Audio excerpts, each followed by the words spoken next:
The rain lashed hard against the cracked window of the old library, streaks of water chasing each other down the pane like desperate runners. Aria Wilson sat hunched at the corner table, her worn hoodie pulled tight around her face.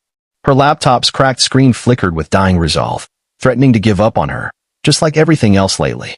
Midterms were next week, and she couldn't even afford dinner. Still, she kept typing, her fingers raw, trembling from caffeine and anxiety.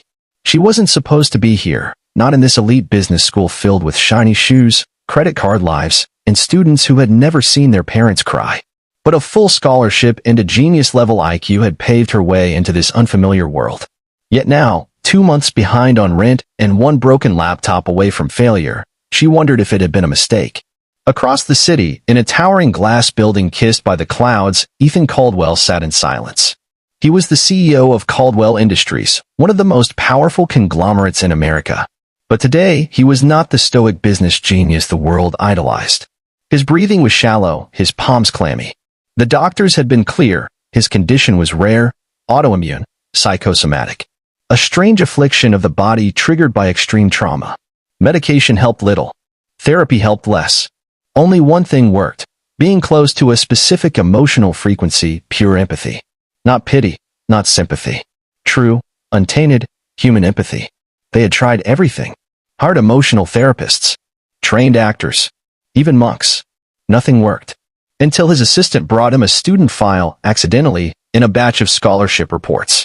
Her name caught his eye. Aria Wilson. The psychiatrist on retainer reviewed her file and said something startling. She may be your match. Ethan didn't believe in destiny, but desperation changed people. So he sent a discreet offer. 1 month. Generous compensation. No obligations. Just spend time with him. Be yourself. Aria had ignored the first email, then the second. But when the eviction notice came and the cafeteria denied her meal card, she swallowed her pride and called the number. She showed up at the estate the next morning. Rain in her hair, mud on her sneakers.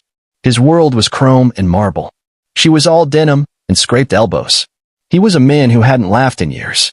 She, despite it all, smiled with her eyes. A soft, unguarded kindness radiated from her. The arrangement was bizarre at first. She read to him, sat in silence with him, asked him about his favorite color, cooked instant noodles in the state-of-the-art kitchen because rich food made her nervous. He chuckled the first time in months when she slipped on the marble floor holding a bowl of cereal and declared, "Death by milk. That's how I go out." Slowly, something inside Ethan shifted. He started breathing easier. His limbs stopped trembling. His mind, once clouded with fatigue and rage, felt calm. And Aria, who came just for money, stayed for something else. She saw the broken boy in him. Not the CEO, not the tycoon, just a man aching for connection. One night, after a storm knocked out power, they sat on the floor, candles casting warm halos around them.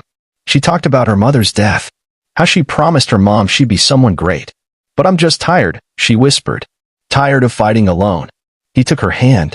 "You're not alone anymore." Their kiss was unplanned. Soft. Honest. Not the climax of some romantic fantasy, but the quiet acknowledgement of two hearts finding shelter. What happened that night was more than intimacy, it was healing. She disappeared the next morning. Left only a note. "I wasn't supposed to matter. But I think I did. Thank you. I need to figure things out on my own." He searched for her for weeks, calling every contact, offering rewards, pleading with friends. Nothing. Until one day, she walked into his office. Pale. Shaking. Eyes wide with fear.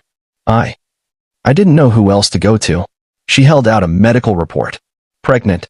With twins. His mind went blank. Then roared. Not with fear, but purpose. "You're not doing this alone," he said, pulling her into his arms. "You never have to be alone again." The media exploded. The board protested.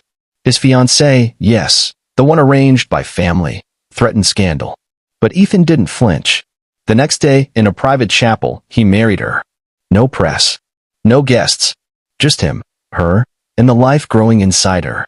They moved to the countryside, far from paparazzi. Aria returned to her studies online. Ethan split his time between boardrooms and baby books.